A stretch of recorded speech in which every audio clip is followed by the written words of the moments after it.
Good morning. Morning, everybody. How y'all doing today? Morning. Everybody grab their breakfast, their OJ, their coffee.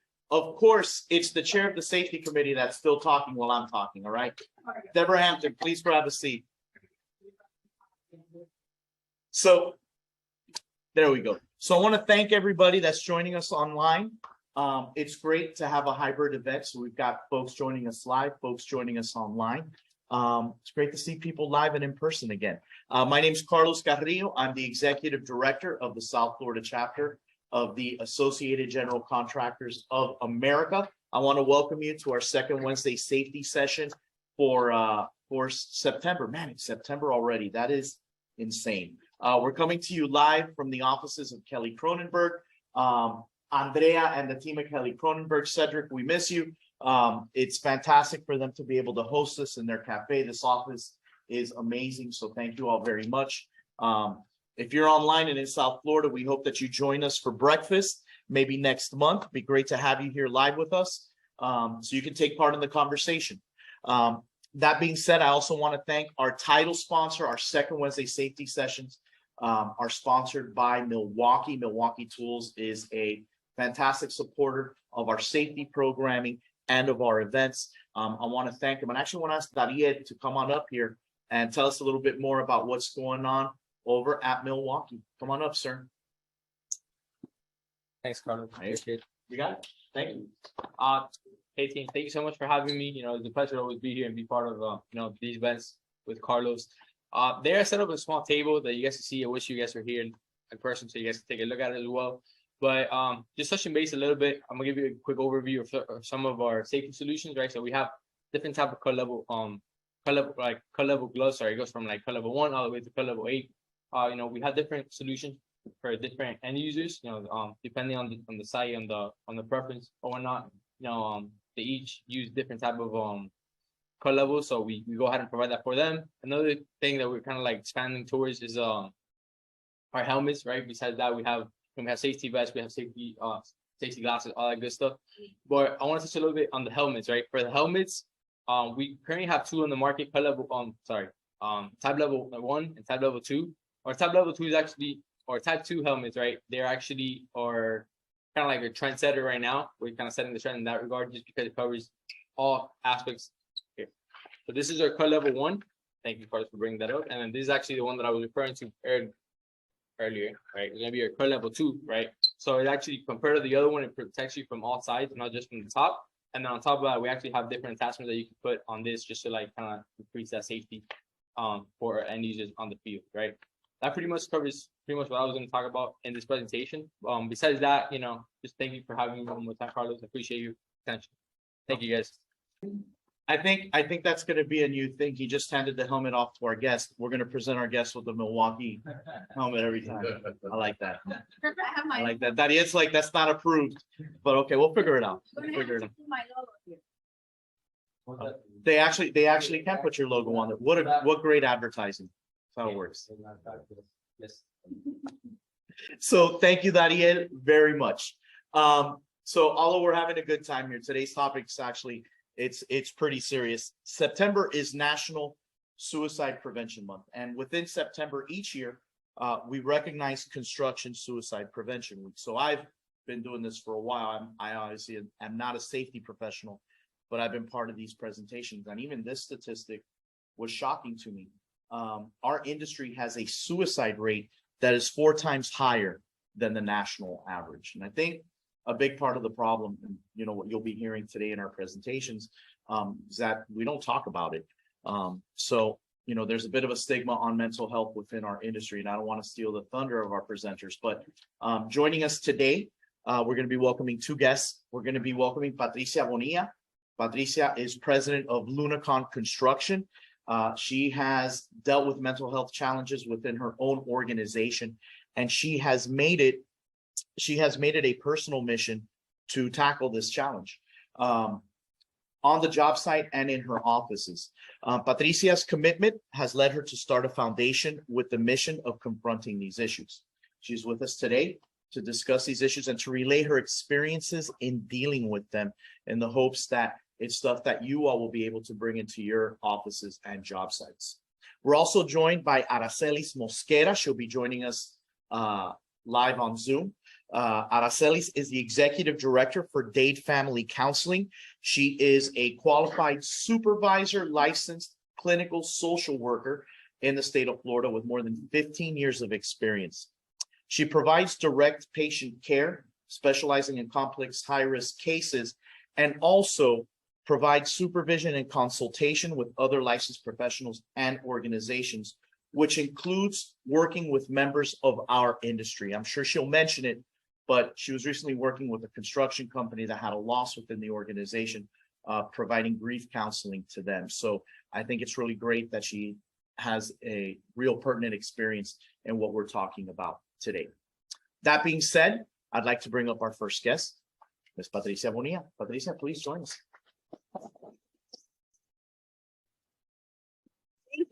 Thank you for having me here. So maybe we can put our presentation.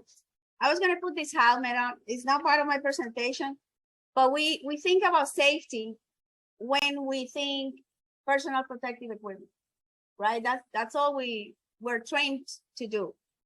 And I just my outcome here is hopefully to bring some awareness that mental health is real. How many of you have kids and how many of you have teenagers?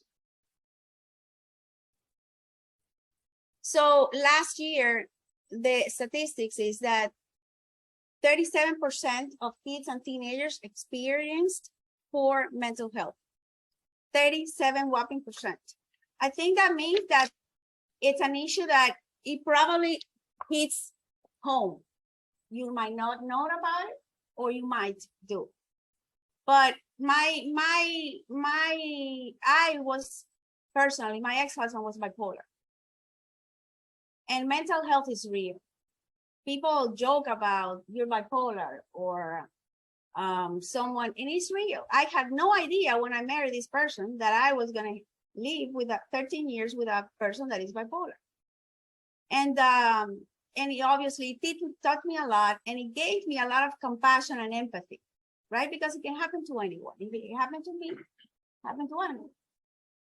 And I have been very passionate about the fact when I learned that construction is the second highest rate in suicide, I was stunned. But it actually gave me an explanation of the suffering that I see in construction. I don't know if you see it, but I see it. It's real. People are suffering, and this is why they choose death. The only reason why someone, and hear me out, this might be the most important thing I said. The only reason why someone would choose to die instead of staying here on this planet is because their current situation is more painful than dying. It's the only reason why someone would do it, right? So it's out there. And the only reason why people do it is because in their head it's bigger and more painful. So as leaders, and so I'm going to give you, let me see how this works. No, it doesn't work. Or I didn't know how to do it. Oh, it worked. That's me. I'm going to give you 5 steps on what to do about it. So hopefully some solutions. What can you do? Right? Because we're not health professionals. We're not psychologists. But I'm a wife and a mother of 5. I'm a civil engineer. I have a master in construction management. I've been in 33 years in this industry. I was the former head of construction for the city of Fort Lauderdale. I have a company that has been 15 years in business that I started in my garage after leaving the city. I have $70 million in bonding capacity, and I do work for the federal government, educational, institutional, are my clients, most of my clients. Okay, there you go. Why does mental health matters? It's really what I want to kind of bring attention to you. It can actually affect your home. And this definition is mental health. Let me take this, Carlos. Thank you. So what is mental health? I just kind of want to break the taboo around mental health. It is only a mental state. We all have experienced mental health, whether it's a poor one or a healthy one, but we all do, because mental health is just an emotional and psychological well-being. It influences how you act, how you feel, and what you do. And we are in our industry, we're making decisions constantly. And we make decisions based on what we focus on, based on what we think, based on what we feel. That's how we make decisions. The other day, I went to Nebraska to look at a project, big project that we were invited because of to increase the diversity and inclusion, Nebraska. So I didn't know what I was doing there, but I did go. And in my return, the meeting was incredible. The project was amazing. I loved it. 1,000,000 square feet, super incredible project. Coming back to the airport, me, my husband, and my assistant, we get stopped by the police. And we were 5 miles ahead of Lee. So I'm not gonna make that story super long. It was a 3-hour process, but it was what they call, I experienced for my first time, social profile, what they call, right? There was no reason why. They looked at everything and my suitcase and the underwear and everything. They didn't find anything. But I experienced a level of fear that I had not experienced in, not even in the bank account, if somebody, the Broward County Public School has not paid me, which that causes fear in a business owner. I experienced a level of fear that I had not experienced in a long time. But I asked myself, what do I have to think in order to feel this way? And that is my emotional power. When you can ask in the moment, what do I need to feel in order to feel this way? And I was feeling that maybe I was going to die. I was going to go to the jail or something like that. So I give you this example to tell you that in that moment, I was afraid in my mental health, until I put myself in a place, in an empowering state, it was poor. So it can happen to all of us. And so what is leadership? Leadership can be defined as an influential power in which a leader promotes change in others. And I'm hoping you guys are all leaders. You guys are in a position of power. And I'm hoping that we can connect what leadership is to mental health.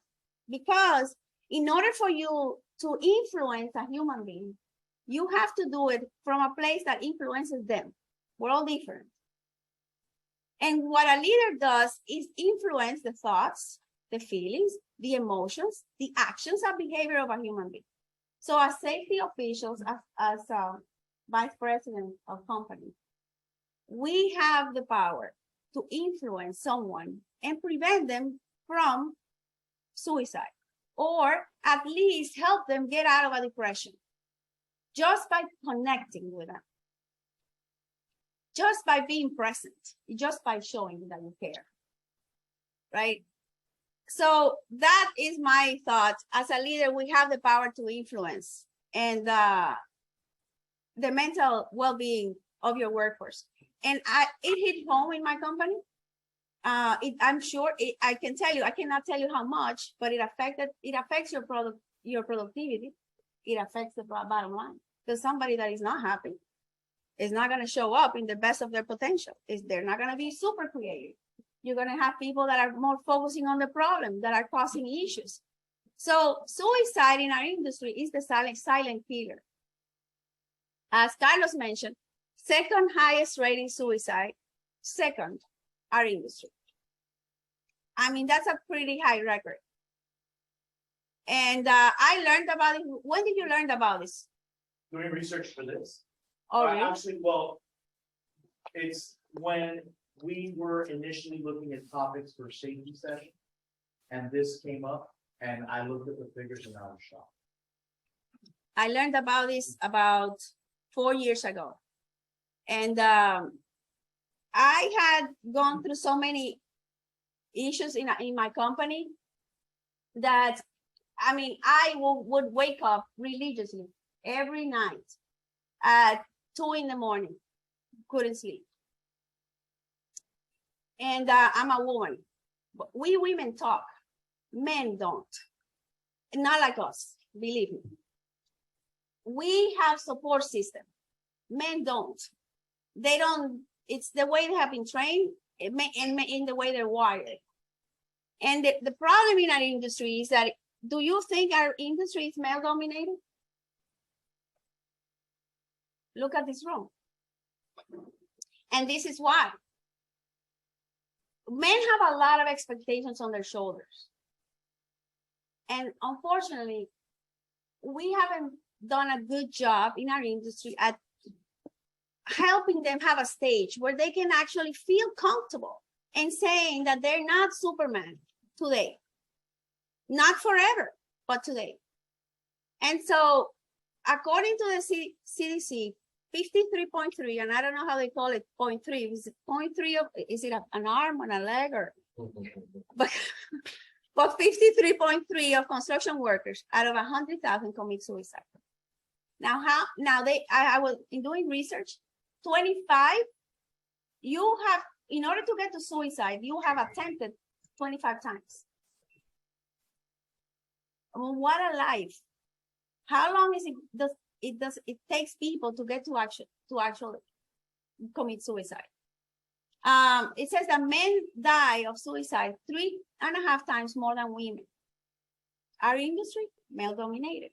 And unfortunately for you white male, it says 7 out of 10 commit suicide, which is crazy, crazy, crazy, crazy. And so I think this is a mission of all of us. We're not separated, we're all together. And for me, I had some issues on some projects, and I would have complaints from staff saying, this job is not progressing because of this subcontractor, this trade partner, because it's not only our employees, it's the trade partners.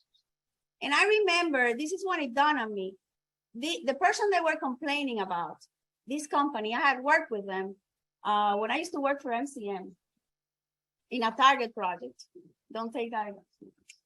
I used to work on MCM in a Target project 20 years ago. And this guy was amazing. This job was a 24 hours a day. And this guy was a carpet and tile contractor. They were working for us in a project during the pandemic. And during the pandemic, the complaints were high. And I asked my team, have you talked to him? You know, because a lot of times we resort to sending a letter. You're supposed to show up, but we don't pick up the phone and ask them what's going on. So I did that. And that person, it was almost impossible for them to comply with the contract. Humanly impossible.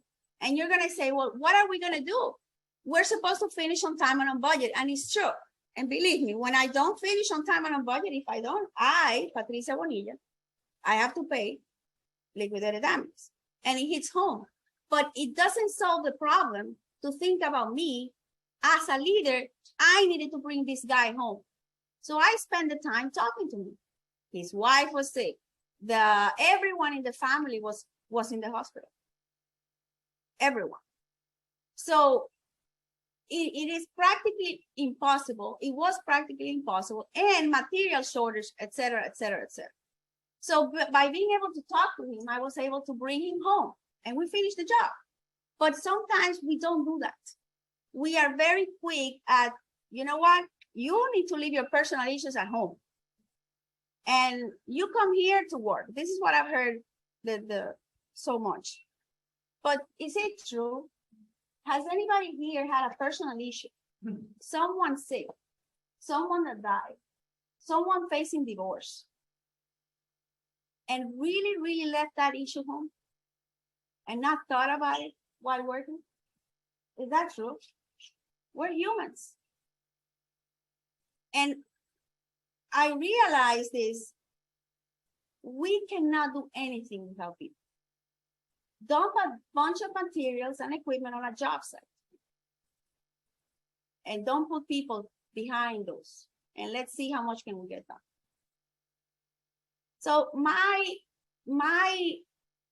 what I'm really trying to do here is for us to understand simple. Without people, we don't do anything. Let's focus on building them. Let's focus on creating a culture. Here are the contributing factors of suicide in our industry. We have a very, very, very stressful job. We all know that. Some people work in remote locations. Sometimes we send people far away and we don't really care much not because we don't care, but we're not intentional about it. Let me use that word that is better. It's not that we don't care about our people. It's that the intention, there's not a strategy behind it. And I want us to be more intentional at the solutions to prevent this. There's a macho guy that, you can't cry. You can't feel pain. There's the alcohol abuse. There's the concern, am I going to have another job? And I came across these quotes, hurt people, hurt people. Many times we're in a project and we select the wrong client. And the client has a owner rep that is in pain, but has power and puts our people through hell and back. Have you experienced that? You know how difficult it is to be productive in a situation like that. As leaders, we have to find a way to put a stop to that. And sometimes we just think the person has the tools. They don't have the leadership skills to be able to deal with people that are in that level of pain. I said that to a client one time, and they said to me, what? Hurt people, hurt people. It's that simple. And Aracelis, do you want Aracelis to talk about these red flags? I would like for her to touch on them. Sure. And they are here, and maybe she can share some of her thoughts as a. So let's see if we can get Aracelis on. Aracelis, could you please turn on your camera and your mic? My camera is on and my mic is on. Good morning, everyone. Good morning, Araceli. Nice meeting you. It's a pleasure for me to be here, and I want to thank Carlos for. It was interesting how this connection was made and the opportunity for me to be a part of this initiative. Just to briefly introduce myself, I am a licensed clinical social worker, a mental health professional with over 15 years of experience in the mental health field. And Patricia, you actually did an amazing job with your presentation and really speaking about some of the factors that affect individuals, not only in the construction, but I just think in general. I think that there's a lot of stigma and there's a lot of fear for individuals to seek help. And when it comes to dealing with depression and suicide and problem solving, it's important for people to feel comfortable to seek help and to talk about what it is that they're experiencing. But some of the, I don't know if I can do a share screen, but some of the indicators that I think that people should be looking at is, red flags. A lot of times we work together for about 8 hours with our staff. So recognizing some signs, for example, tardiness. If you notice that individuals are not coming into work on a timely manner, if their productivity is not where it needs to be, changes in attitude, if they're isolating, if they're not, talking to others as they normally would,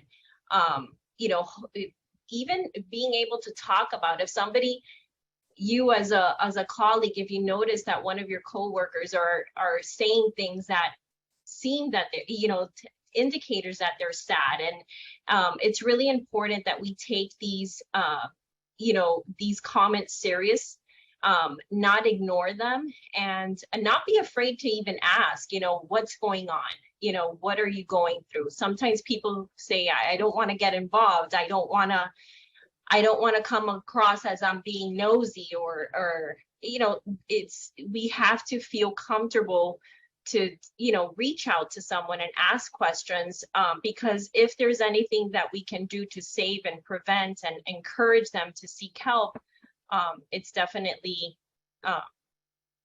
something that we recommend. I have a presentation. I do want you to continue with yours. Does that answer the question that you felt you wanted me to be able to do so? Yes, well, I had a list of items that you mentioned tardiness, right? So how do you recognize someone that is feeling lonely and sad? I think it's also about just paying attention. Mm-hmm. It's about connection. It's about connection. When I connect, I look at you in your eyes. And when I look at you in your eyes, I'm present. It's about being present. It's not that difficult. Most of you have had a relationship with a woman, I would imagine. I'm not going to put ourselves in a bad place. But when a woman is complaining and a woman is cranky, right? She wants attention. The most important thing in a relationship with a woman is to give her presence. That's what we want. Present. Don't be with me on the TV. Don't be with me on the phone. If you're going to be with me 1 minute for present. 100% connected. Men don't like to be criticized. They don't like to be criticized. We tend to try to do that. And Not for that criticism is necessarily true, Patricia. no, we don't like that. I'm kidding. We don't like you guys don't like that. I'm married to one.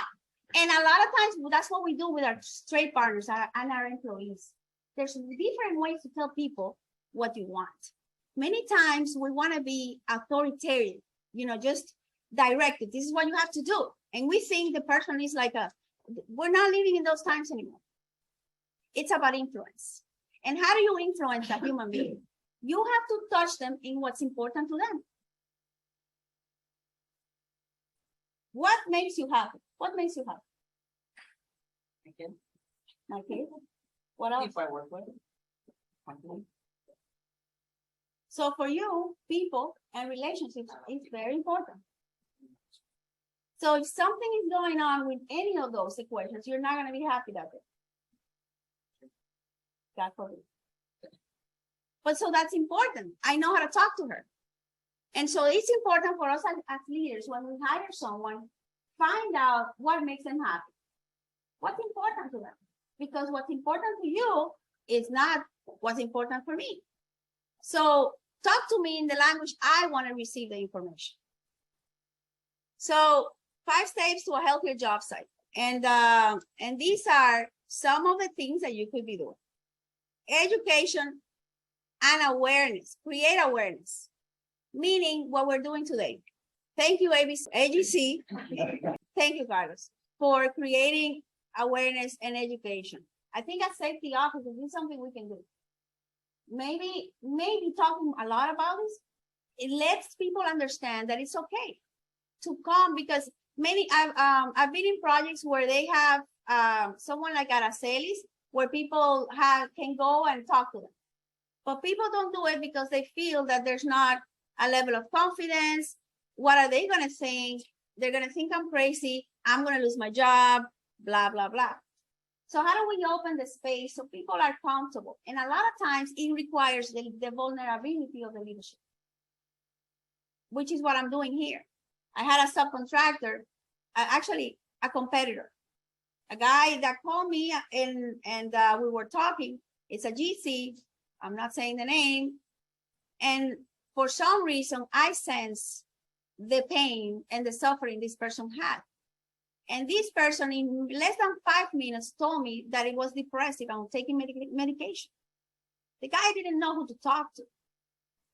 Our industry can be harsh.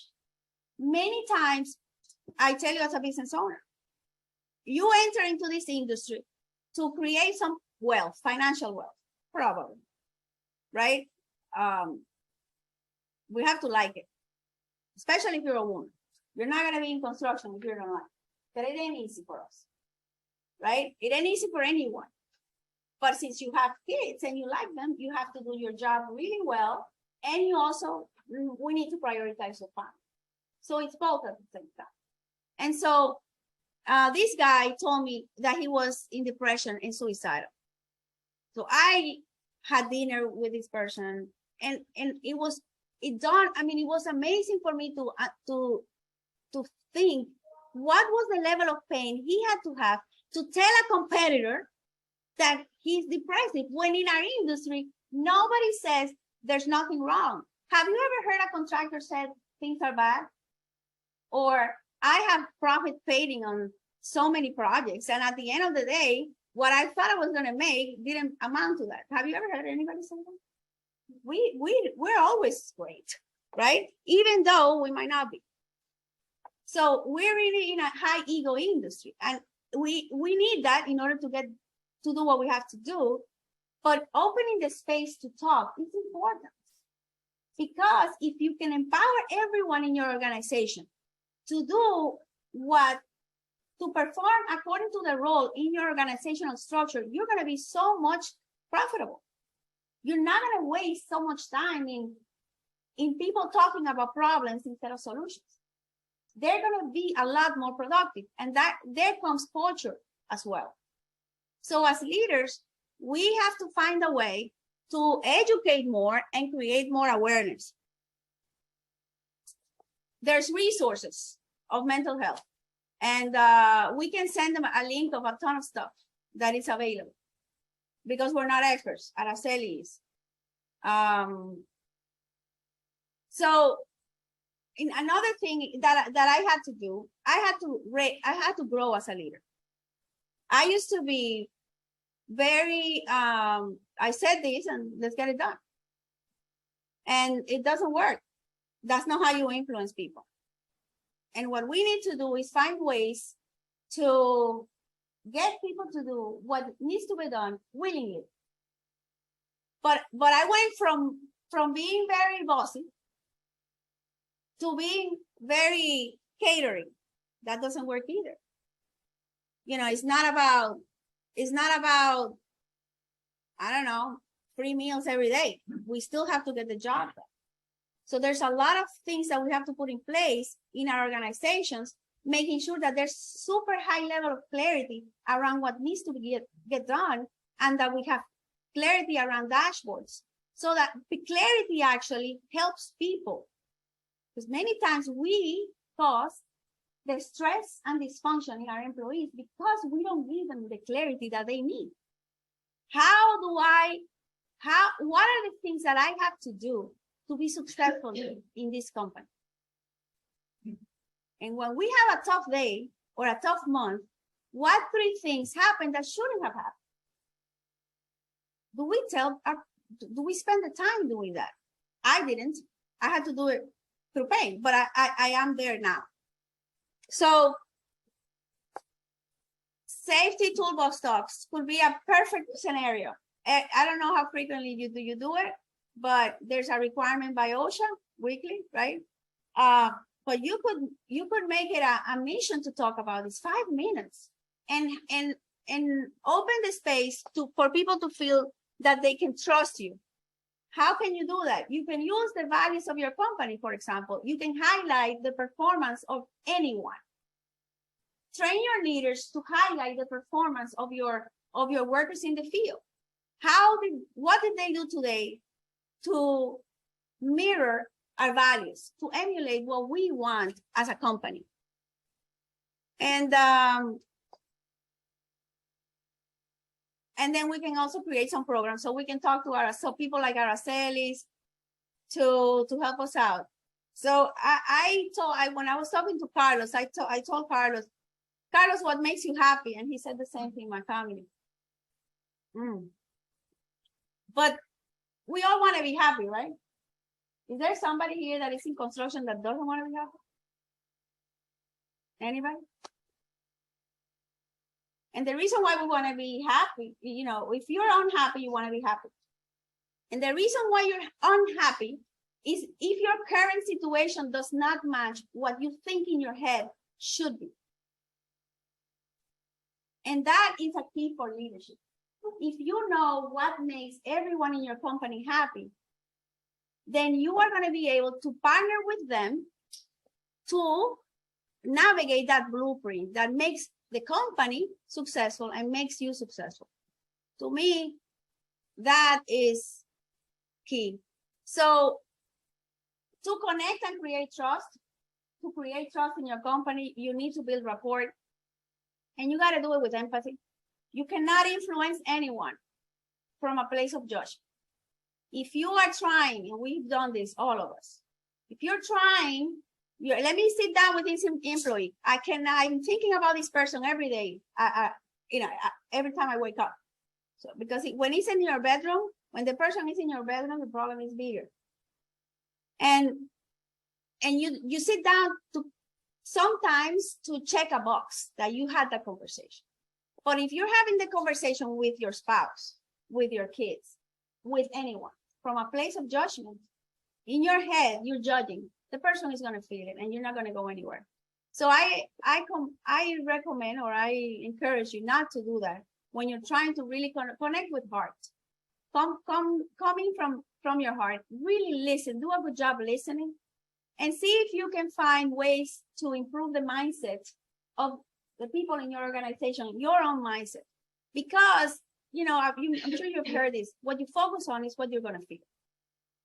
So if you focus on the problem, that's what we're going to get more of that. But if we train our people to focus and spend 95% of the time on solutions, that's what we're going to get. Show them that you care. This is me in a hard hat. And, when employees feel that the leaders care about them, they feel the world is different. They spend so much time in our company. And I don't think anyone leaves their homes to go to your company, go to your project, to be supervised by you, led by you, thinking, let me see what I can do today to screw you up, to really do a bad job. I don't think anybody does that. So as leaders, we have the responsibility. We have more of the responsibility because the ones that are given the most, I think, are expected the most. So my name is Patricia Bonilla, and I am very grateful that you gave me the opportunity to talk here. I talk a lot. Thank you so much. No, don't go anywhere. You're awesome. You don't talk a lot. You talk just enough. Aracelis, the show is yours, my friend. I want to hear more about you and your team and what you're doing. So please talk to us. She's muted. You are muted. I think you intimidated her when you said you talk a lot, and she didn't want to talk. She didn't want to talk. No, I'm good. There we I'm go. good. Thank you so much again for letting me be a part of this important initiative. And I think your employees and your colleagues are, they're going to be very grateful for you guys offering this program for them. So I'm going to do a share screen. I want to go ahead. Let me know if you're able to see it. And if Carlos, you've allowed me permission to share my screen, that would be great.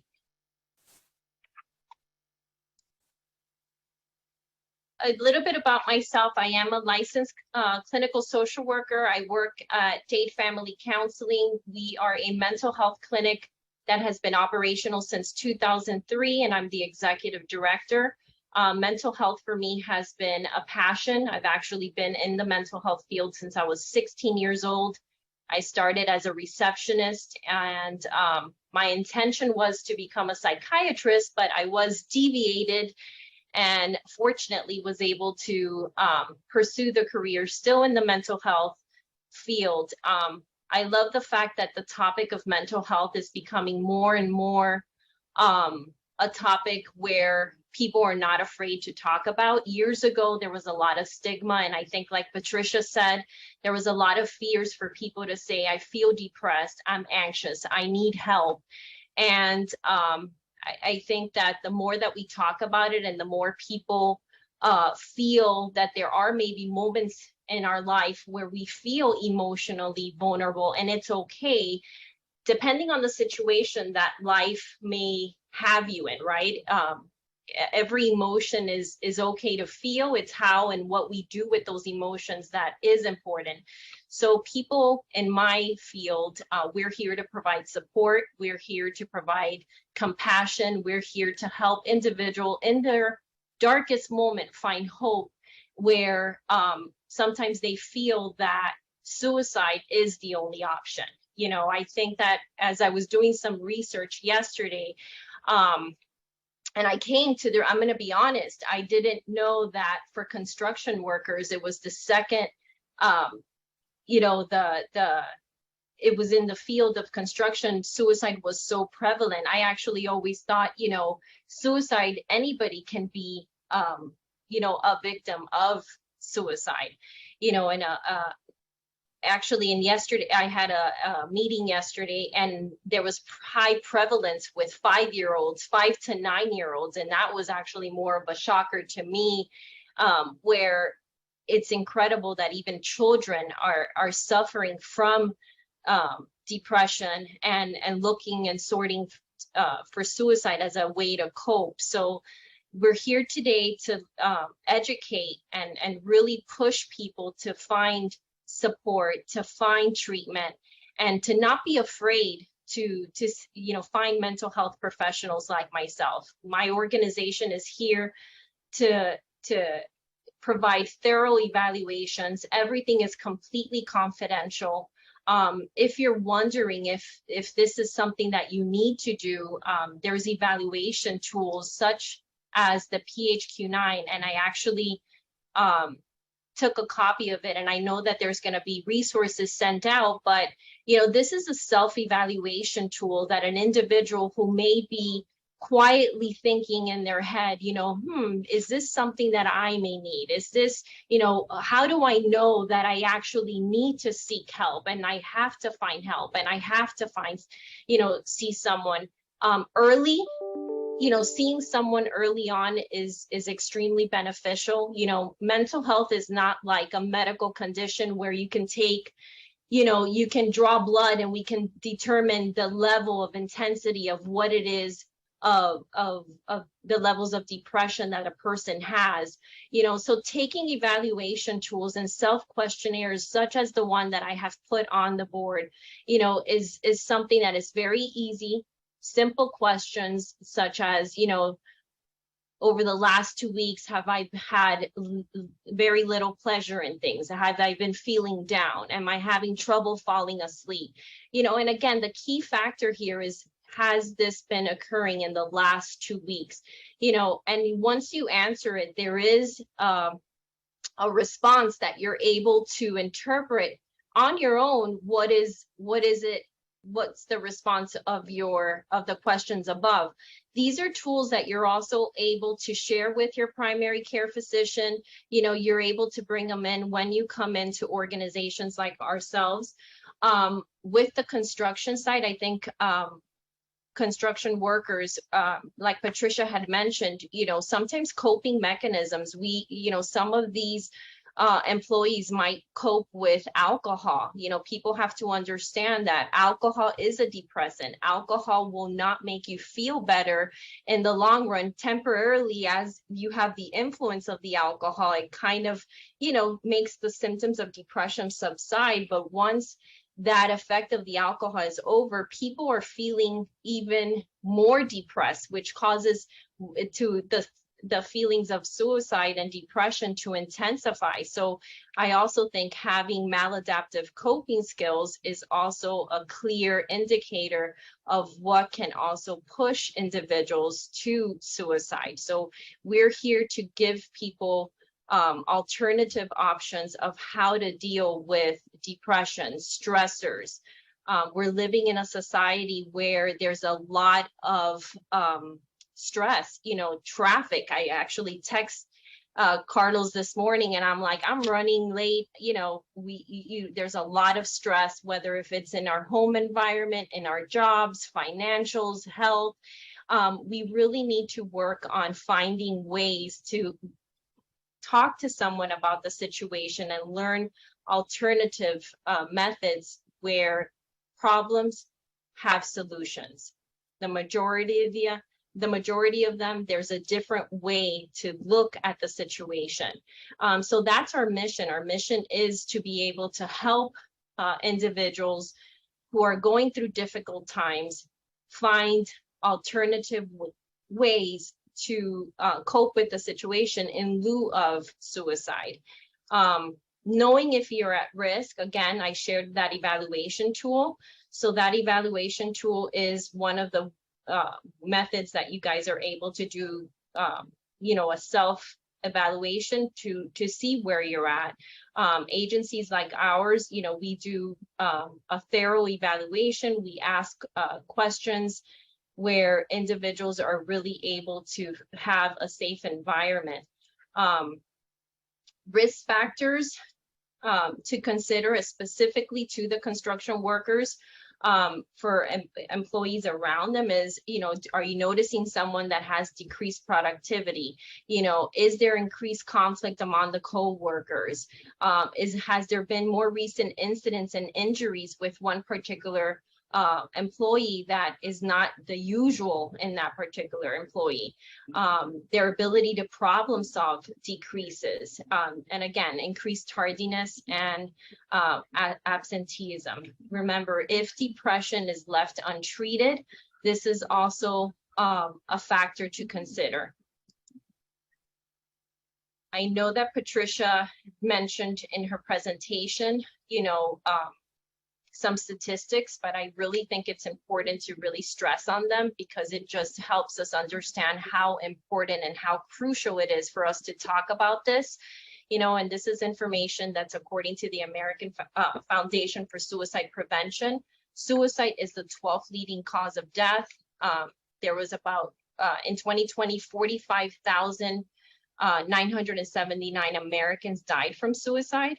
And there was an estimated 1.20 million suicide attempts. So this is something that we have to talk about. This is something where this is a topic where we have to draw attention so that people are more comfortable to find treatment, to seek help, because there are agencies and individuals like myself that can help you find solutions and find better ways of coping with whatever it is that is making you feel like suicide is the only answer. They have recently implemented the Suicide Crisis Lifeline 988. You can also use it by texting. So again, these are all resources that are available to you. And again, our agency is a particular agency that you're able to seek help at. We offer substance abuse counseling, group psychotherapy, individual family therapy. And again, everything is confidential. So if your concerns are other people going to know that I'm seeking treatment? The answer is no. And this concludes my presentation, but if anybody has any questions, any specific concerns that you would like for me to respond, I'll be more than happy to give you guys the opportunity. Thank you, Aracelis, and thank you for not sharing, for stopping your screen share. You are a Zoom pro. I love it. So, I know that when we announced this topic, I got a lot of calls of people asking me about it, so I know it's important. I wonder if there's any questions. Now, for you here in the room, if you have a question, raise your hand. We'll call on you. Please be loud so we can make sure the mic picks you up. If you are in the chat, if you are online, submit your question using the chat, not the Q&A. Submit it using the chat, and then we'll go ahead and bring it to the attention of our presenters. Okay. This is my favorite part because we can get more into a conversational mode than just presentation. So I actually have the first person here. Great. Miss Wendy Ford, go right ahead. So my question is, you have a lot of companies represented here. What are some of the things that you're doing that you see is working out there? That is a great question. So what are you all doing that you find is working? Please feel free to share. And if you're online, go ahead and send that in the chat feature. I've been started a little bit. So in our quarterly meetings, we talk to everyone, including ourselves, and we offer, hey, if you're having challenges, come to us. And yet, not one person, and we know it's out there. So what can we do? I'll tell you what I have done. I've gotten much better at understanding what people tend to tell you that if you ask them a question, how are you? Are you okay? They're gonna say Yeah, yes or no or how. right. I now engage more with presence, and I ask really, what makes it so happy? And I just shut up and listen. And then I let it go and go and go. And I find a way to let them understand that I care, that I really care. Because if the person doesn't find that space of nurturing, I'm going to share something so intimate with you. I don't know if I trust you. The other thing that I have done is work on culture. Because culture is very, very, very key for an organization. And when you work on culture from different angles, it's not only you as in my case, the CEO, it's my leadership. I don't have to be in my company anymore for people to feel that they have a person to talk to, and I don't have to be the one solving it. So as a leader, like I said, it has to be an approach from the top. Another thing you can do if you have experienced it in your own close to home or in another place, or you can share. If people see that they're not the only one, they're gonna talk. I think culture is a big thing. You gotta keep that together. And a lot of times we're looked at, even though we really are a big organizational company, they still look at you as a boss. And they feel like, my guess is they just feel like, we don't want to tell my higher up that I'm in trouble. So that's why I asked the question. Has anybody done anything or rolled anything out in the company that really you've seen a big effect from it? Trying to have an open door. That's basically what I have for my employees. My door is open all the time. I'm listening. I don't want to be your boss. I'm your boss, but I don't want to be your boss. I'm going to be your friend. And shape it more and help you. And just talk to me. I'm glad to guide you and help us mentor this man. And that helps a lot. Bring it a lot. You got a lot of people coming to it? Yes. I run a department which is, I'm the safety director of the company myself. I run my own department, the transportation department. I have about 16 employees under my wing. Just in that department. It works out. I'm seeing that people need one-on-one attention. We're doing lunches, group stuff. It's just, I feel like the next move is just go take somebody from the field and, hey, let's go have lunch and talk a little bit. Just to get them on, because even if you have 2 or 3 people, it's shut down. And you have an intuition. So I agree with you. The one-on-one is important, but obviously you're not going to take everyone at the same time. You speak what you think, what you see. There's somebody there that is maybe not producing the same. People show sadness in their faces. They're retrieved. So I have a count on that. We've had a couple people commit suicide this year. Absolutely no knowledge, could not show any sign that we love. Like, we beat ourselves up. Like, why did we not notice this? It was a bipolar. The only thing that I could say that we look back at is the day before, they came in and they were happy as can be. And the bipolar, the next day is going to be the lowest. And that's going to happen. And that was, so I get it. Most people will show something, you have to watch. But there are people who don't show anything. They look happy constantly. And the 2 that I've had recently, I remember that. So if somebody looks happy, ask them what makes them. So it's about the engagement too, because obviously by the way you look, it's not the form Araceli showed has a lot of questions.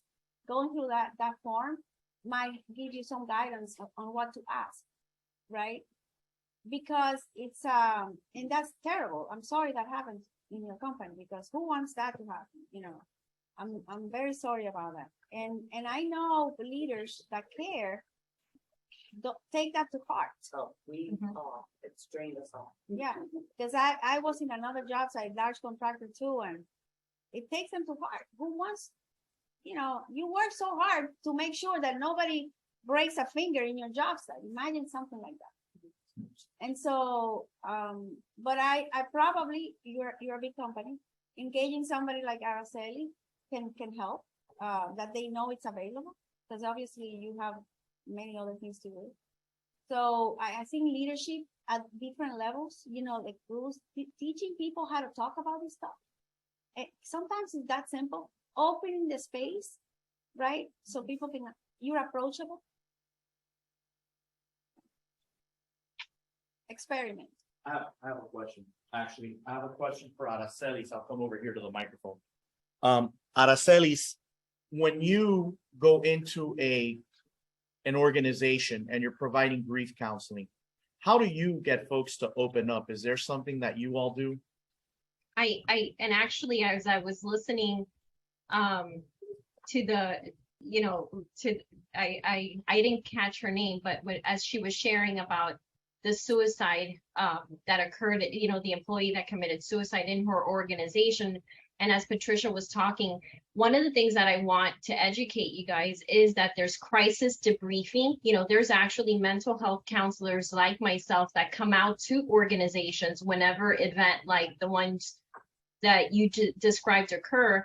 And what we do is just not only provide the education similar to what I did today, and making individuals aware that, you know, it's okay to feel depressed. It's okay to feel anxious. It's because I think if we all ask ourselves and have a moment of reflection, I think any of us at a given time have felt emotionally vulnerable.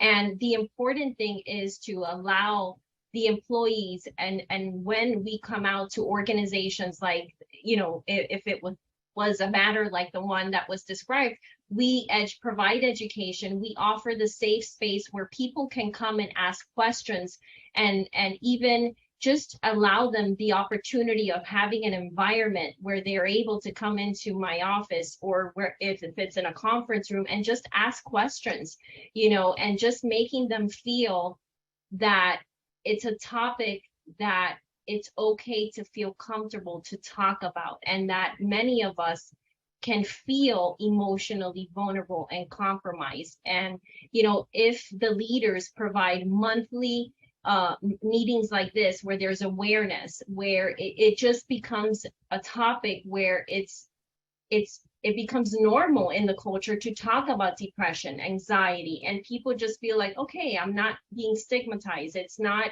that I'm crazy. It's not that they're going to think that I'm not going to be an efficient employee because I'm depressed.